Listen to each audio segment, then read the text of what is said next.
Hey there, welcome back to my channel and welcome back to the horror show that is part 3 of week 2 of Diddy's trial. Part 3, that is, of the sections that we're going to be covering for that week 2 trial. And also, too, give me just a second. I was over here dying over here, literally choking to death. You probably heard it. I just hate it.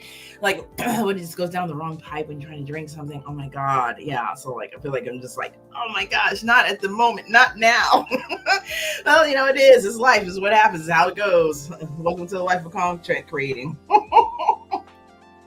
All right. So this is, like I said, part 3 of week 2's recap of the trial for Diddy.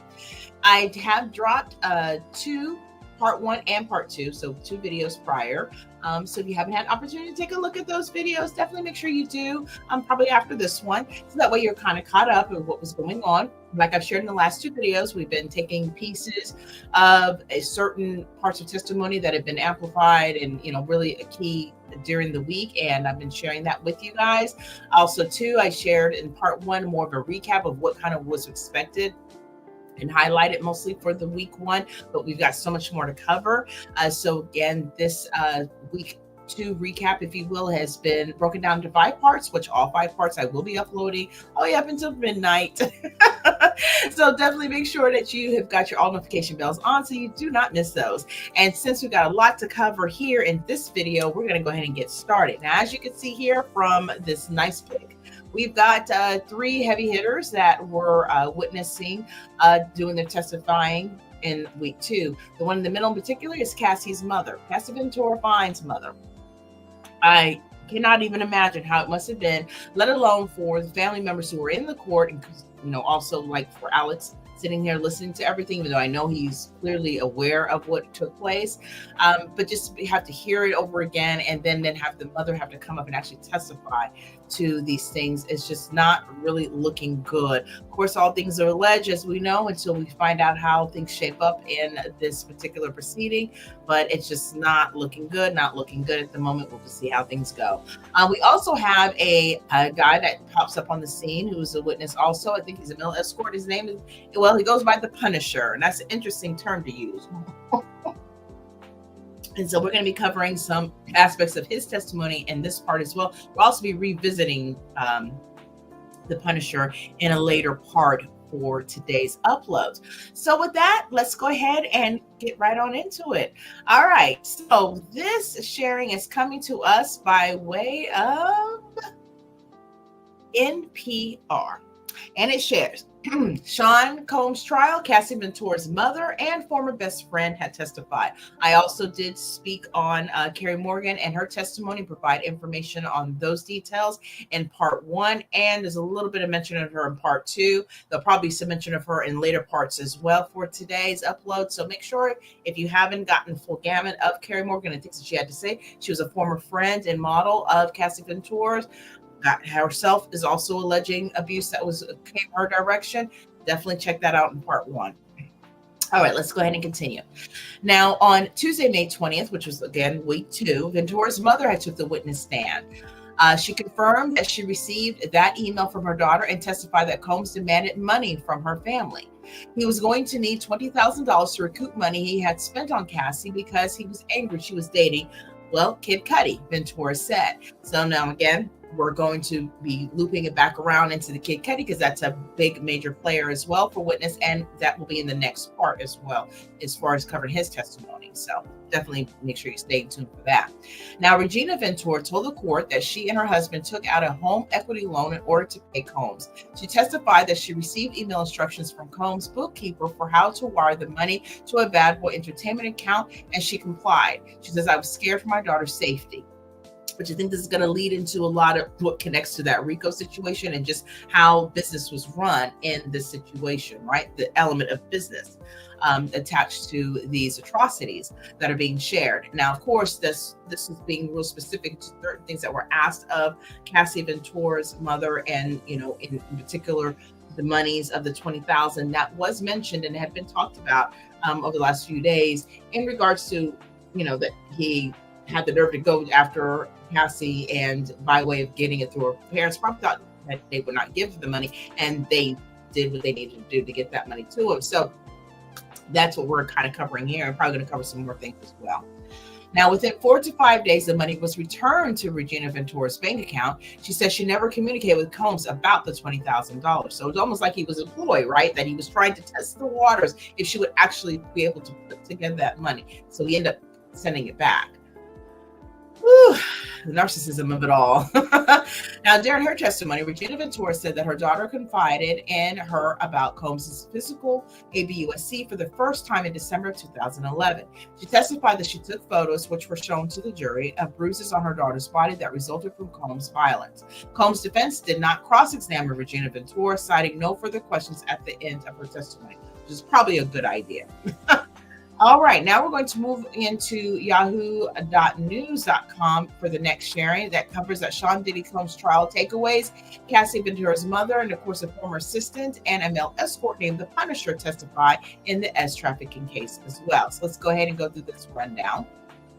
It shares more witnesses for the prosecution took the stand on day 7. The trial of Sean Diddy Combs continued Tuesday in Manhattan federal court with more witnesses, including his former personal assistant and male escort, who went by the name of the Punisher, and Regina Ventura, the mother of his former girlfriend, Cassie Ventura, testifying against him in the S trafficking case. Federal prosecutors say that for decades, Combs' ABUSC deed threatened and coerced women to participate in marathon encounters called freak-offs, and used his business empire along with pow-pows, kidnapping, and arson to conceal his crimes. The 55-year-old hip-hop mogul has been charged with S trafficking, racketeering, conspiracy, and transportation to engage in, activities of the night with people that are getting paid that is illegal. It starts with a P. Combs has pleaded not guilty, and if convicted, he could face life in prison. Now, here are some of the key takeaways from that testimony from various reporters and news organizations in the courtroom, including CNN, NBC News, and the Washington Post. Now, former assistant recalls stocking hotel rooms with DRUGS and baby oil. Now, David James, an assistant for Combs, which I talked a lot about him in some of his testimony in part 1 as well.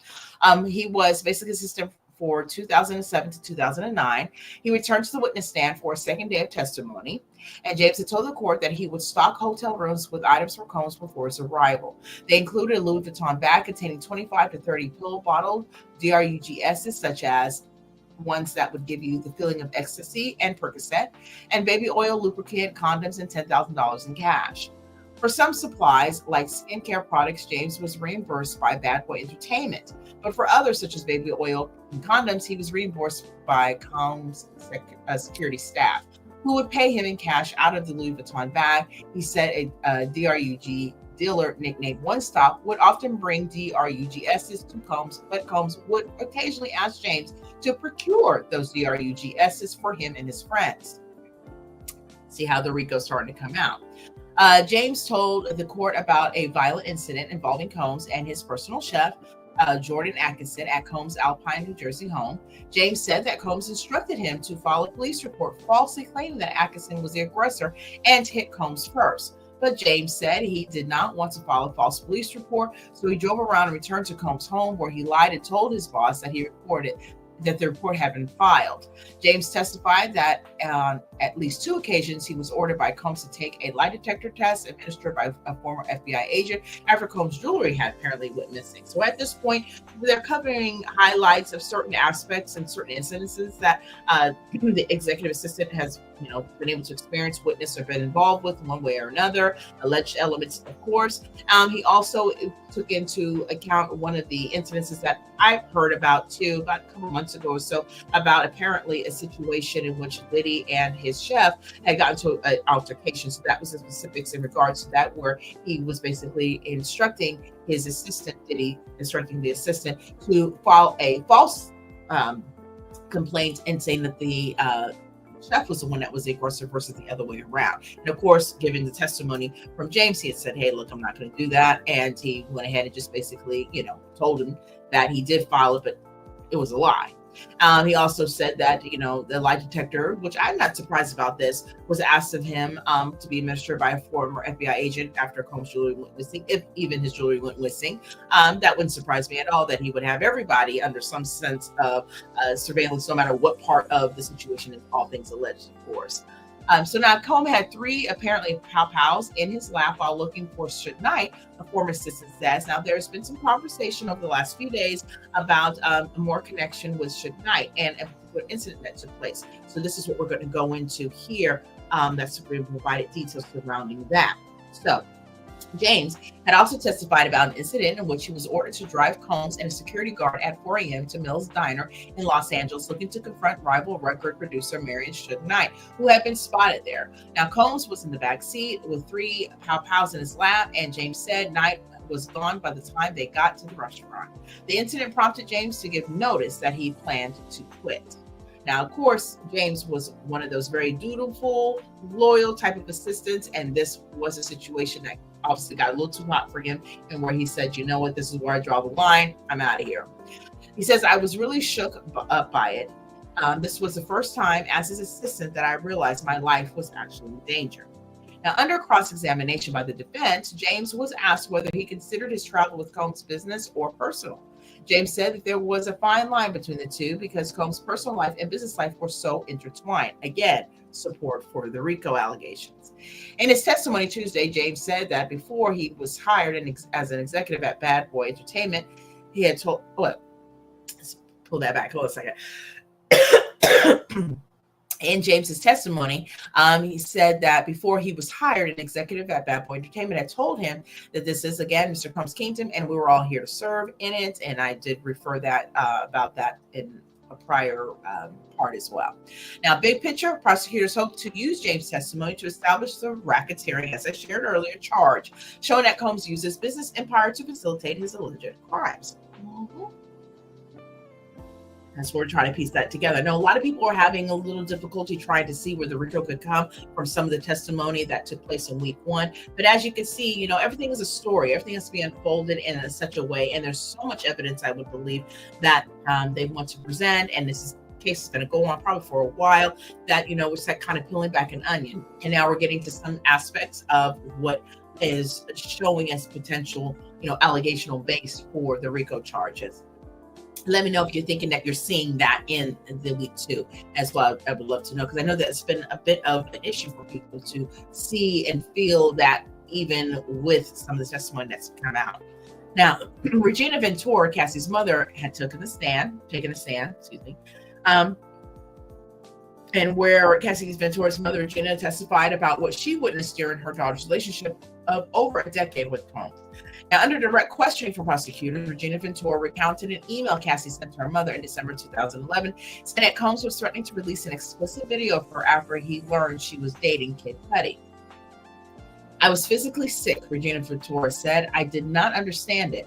The S tape threw me. He was trying to hurt my daughter.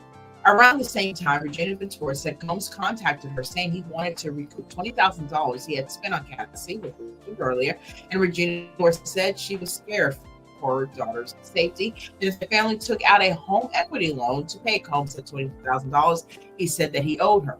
She said the money was wired back to her without explanation several days later. Regina Ventura testified that the same month that Cassie showed her the bruises from the alleged beating she had took from Combs, Regina took photos of her bruised daughter, which were shown in court. Lots of evidence, as you may imagine, has been shown as far as photographs and some video as well. She was bruised, and I wanted to make sure we memorialized it, Ventura said. The defense said defense did not cross-examine Regina Ventura, and she was dismissed. Now, big picture, well, during last week, Cassie Ventura spent 4 days on the witness stand, describing to the court in a harrowing detail the physical abuse she says she suffered during her relationship with Combs. Regina Ventura spent less than an hour on the stand, corroborating some key parts of Cassie's testimony, but contributing little, if any, new information. So basically, to back up what she had said with whatever information she could provide is basically what that portion was for her testimony, and that's what they were trying to get at. Because, of course, when you're unfolding different situations, you're looking for corroborative situations to what has been known, which is i.e. witnesses. And what parts they may have had or seen or were aware of that kind of bolsters whatever testimony was previously shared. Now, a male escort known as the Punisher recalls his sexual encounters with Cassie Ventura and Combs. Now, Sheree Hayes, a former male exotic dancer whose stage name was the Punisher, testified about his encounters with Cassie Ventura and Combs, including the first at apparently what an international hotel in New York City. Take two guesses of who that belonged to. He would be someone that calls himself a particular position of a high power in our country here in the United States. Yes, these USA. Hay said that when he arrived at their suite, Ventura told him that she didn't want him to dance, but instead wanted him to help her create a little sexy scene involving baby oil for her husband, who would be in the room. Now, Hayes said Ventura told him not to acknowledge her husband, who entered with a veil, and he later realized it was Combs. Ironically, I'm a fan and follow him on Instagram, Hayes said about Combs. Wow. How wild and surreal that must be, right? Now, he said he was paid a total of $2,000 in cash for that encounter and was hired by the couple for a total of 8 to 12 similar interactions, which always started with the application of baby oil and often ended with him having S with Ventura. The sessions usually began around 2 a.m. or 3 a.m. Some, he said, lasted multiple days. He said that Combs would sometimes direct Ventura to adjust the lighting or reposition her body. Now, Hayes said he felt increasingly pressured while having S with Ventura in front of Combs, and eventually failed to perform and was never called back. He later wrote a self-help book about erectile dysfunction called In Search of Freezer Meat. Oh, how clever. It included a section on his experiences with Ventura and Combs, who he did not name, referring to them only as a married, wealthy couple. Under cross-examination by the defense, Hayes said that he never sensed Ventura was uncomfortable and never witnessed violence. It seemed like it was consensual as far as I was concerned, Hayes had said. Now, big picture. On the first day of the trial, a different male escort described a similar dynamic during his own sexual encounters with the couple. The prosecutors want to show the jury that there were witnesses to the control they say Combs had over Ventura to participate in the freak-offs, including the male escorts that paid to join them. And also, we covered some of that testimony and with a different male escort in week 1 as well. So if you haven't had a chance to check out those parts, definitely make sure you do that for week 1. Now, federal agent details raid on Combs' Miami home. So now we're going to flip over to the actual FBI agent, Gerard Gannon. He was a federal agent who oversaw the 2024 raid on Combs' Miami home, had also testified last Tuesday as well. And this is very interesting because a lot of people are very curious to know what kind of things were found in those 2 raided homes, one in Miami and one in LA, that you famously would have saw in March of, 2024, last year when that happened. Now, again, it says that between 80 and 90 law enforcement agents participated in the search for the 20,000 square foot residence on Star Island, an 86.5 acre island that is accessible by a single bridge. Some agents were positioned on boats to potentially intercept anyone trying to leave via the direct water access on Combs' property, Gannon said. The special agent told the court that a special response team was prepared to potentially confront Combs' armed bodyguards, and a vehicle was used to break through the front gate, which Gannon said was standard practice. Gannon said the search was intentionally executed after Combs had left for a scheduled trip with his family. We thought it was best to wait until him and his family left, he said. Now, during the search, agents found a lingerie, high heels, baby oil, personal lubricant, and parts of an AR-15 rifle in Combs' closet. The serial numbers had been scratched off of the fire, the Pow House, and the special agent had shared that.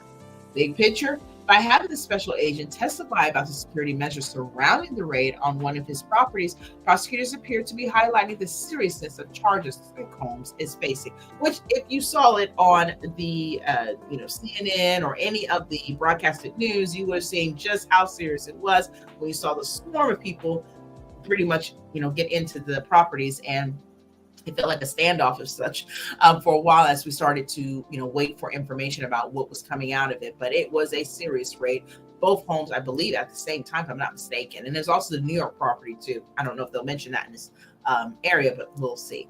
Now, a next sharing we're going to is the hot new hip hop, and it shares about former assistant for Diddy testifies that Cassie was too scared to leave. So obviously a lot of conversation comes around surrounding individuals who like to, ask, well, why didn't the person leave sooner? And this is definitely a question that's asked often for those who have experienced DV or going through a DV or dangerous type of relationship. And things are not always as easy to depart a situation, as we all know. When you have someone who seemingly has control, or that you feel has control of every aspect of everything you do, of every move you make. I mean, for heaven's sakes, he has contact with her mother, is able to go through that. Where else is there to return? And if this set of people can be infiltrated, then other people that were supposed to be there to help and serve be infiltrated as well. So these are some of the things that are a much higher level where Cassie had to deal with if, in fact, all things that has been shared, all things alleged, of course, took place. So let's go ahead and get into what the former assistant said about how Cassie was too scared to leave the situation. Now, overall, the Diddy trial has been the biggest story in hip hop over the past week or so, and many are wondering how the rest of it will play out. Now, during the first week, Cassie gave a lengthy testimony, and it was here where we learned alleged details of their relationship. Now, throughout the testimony, we got a sense for the relationship dynamics between the singer and the mogul, and Cassie described alleged ABUSC. Moreover, she described how S workers were allegedly employed for freak-offs. Now, on Monday, which was the start of week 2, Dawn and Kerry Morgan gave testimony, which I covered that greatly in part 1 for week 2. Wrap up. However, at the end of the day, Diddy's former assistant, David James, took the stand. Now, according to TMZ, he was asked about the relationship dynamic between Cassie and the rap legend. So this would have been on Diddy trial day 6. And James had alleged that he had a couple of conversations with Cassie while working for Diddy. The first of these conversations allegedly included Cassie professing just how turbulent their lifestyle was. When James suggested that she should leave Diddy, Cassie said she could not. As James alleged, Diddy was controlling every aspect of Cassie's career. Consequently, he got the sense that if she left, her career would be over. Furthermore, James recalled another conversation in which Cassie was excited about a new song. However, James doesn't remember the album ever coming out. James also revealed how Diddy allegedly called Cassie moldable. This fits into the idea that Cassie was allegedly groomed by the mogul. Very important points there to be made. Now, the trial is going to continue, of course, on Tuesday, and this would have made day 7 of the trial. And it was believed that there are still a few more weeks to go, and that there are numerous witnesses to get through, and the prosecution case is only just beginning to take shape. So for a lot of individuals who were, still trying to figure out certain aspects of this case, there's so much more to go here. I just hate it when you get something hot and just can never get it out. But so, as things go on, there's going to be many more witnesses. Don't know if there's going to be more, co-conspirators that might have turned to become witnesses, or whatever the case may be. It's going to be quite interesting because it's quite the circus as we speaking now. Now, this next sharing is going to cover in people. And it shares, why did Diddy make assistant take a lie detector test administered by the ex-FBI agent? Now, I mentioned this in part 2 as well, that there was conversation in regards to that as it related to some missing jewelry and maybe some other aspects. So let's go ahead and get into that. Now, apparently a former assistant had testified that he felt he needed to take the lie detector test. He says, if I wanted to continue my employment. Excuse me. David James, a former personal assistant to John Diddy Combs, took the witness stand Tuesday morning on the federal cases against the hip-hop mogul. Now, Assistant U.S. Attorney Christy Slavic asked James about his employment with Combs, which went from May 2007 to 2009. Now, James had said he was originally hired as a personal liaison and later became Combs' personal assistant. Now, James testified that he was forced to take 2 lie detector tests during his work time with Combs. The first occurred in 2007. Too many words coming together. After Combs had noticed cash had went missing. And it seems like with all the numerous people running in and out of those homes, it could have been anybody if that was true. It was very intimidating, James said. He explained that he was strapped into a machine that monitored every movement with sensors attached to his chest and head. When asked if he could have refused, he replied, "Not if I wanted to maintain my employment." James said no discrepancies were found during that test. Now, after 6 months later, he said he was required to take another polygraph after a Cartier watch was stolen. "I was more nervous the second time," James said. "It was extremely intimidating." He again passed the test, but the former FBI agent administering the test told him he seemed nervous and asked if he had ever stolen from Combs. So, yeah, I could imagine just, even go through the threat of that and dealing with that. And then your nerves are going bad because you're concerned about that. And then it gives someone a way to say, is there something else we should be asking, right? I mean, it's just all crazy.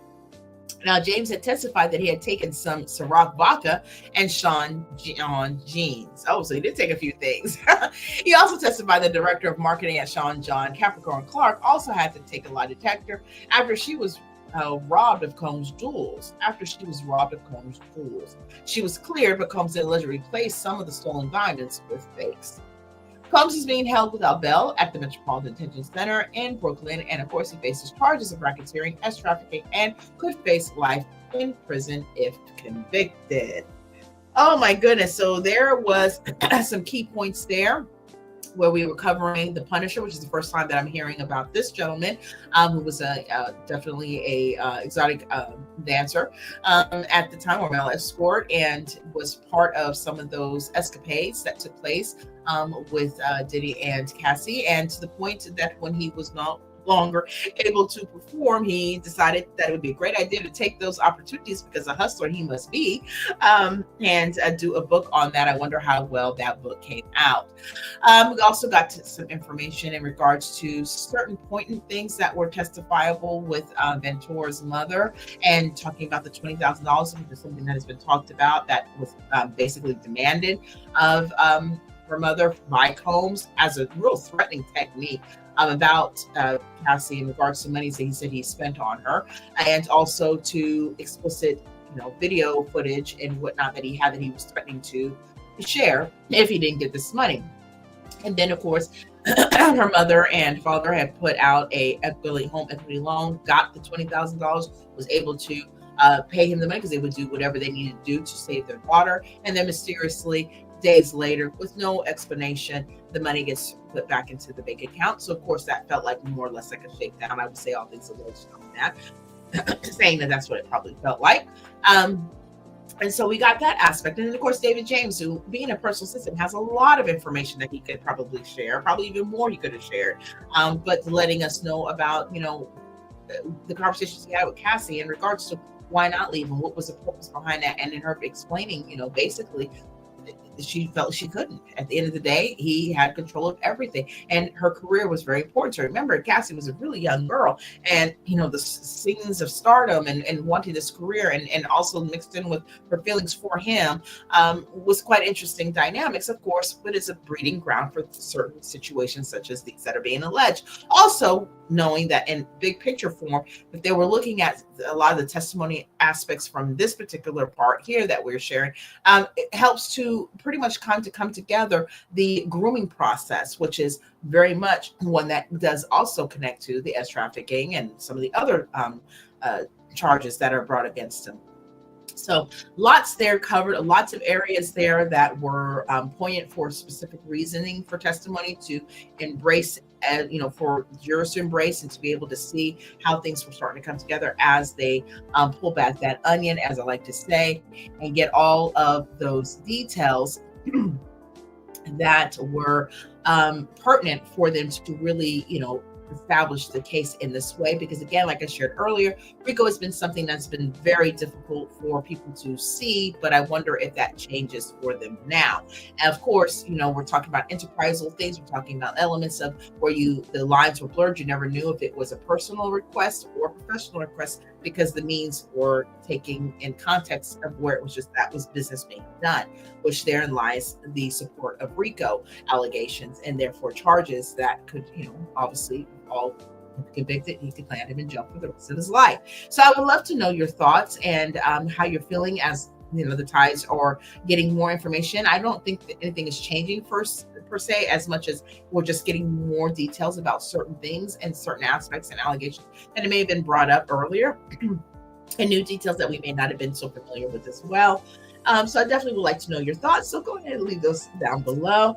And of course, if you are new here, go ahead and hit the subscribe button.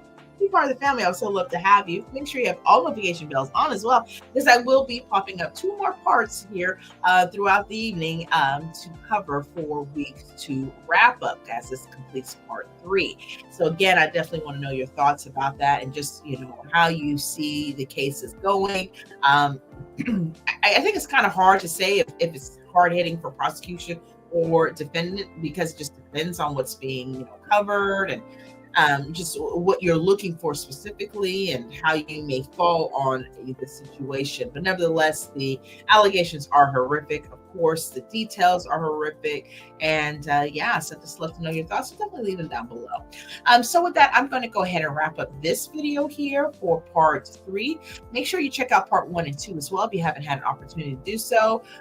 Part of the part 1 included Kerry Morgan, the former friend, who has definitely some allegations to share, and some of her own for that. We had Dawn also getting through her cross-examination, as she had started the previous week, end of the previous week, and then cross-examined the beginning of the week. That was pretty much the kickoff for that. And yeah, we've had male escorts and the Punisher, and a lot of encounters in regards to that. And so definitely want to know your thoughts. So make sure you leave those down below. So with that, I am going to be moving on to part 4, which I believe is we're going to be talking about Kid Cudi's anticipated testimony, if you will. So definitely make sure that you hit those all the notification bell on. Keep those on so that way you don't miss it. And with that, I'm going to bid you adieu for this video, and I will see you in a little bit. Talk to you later. Bye.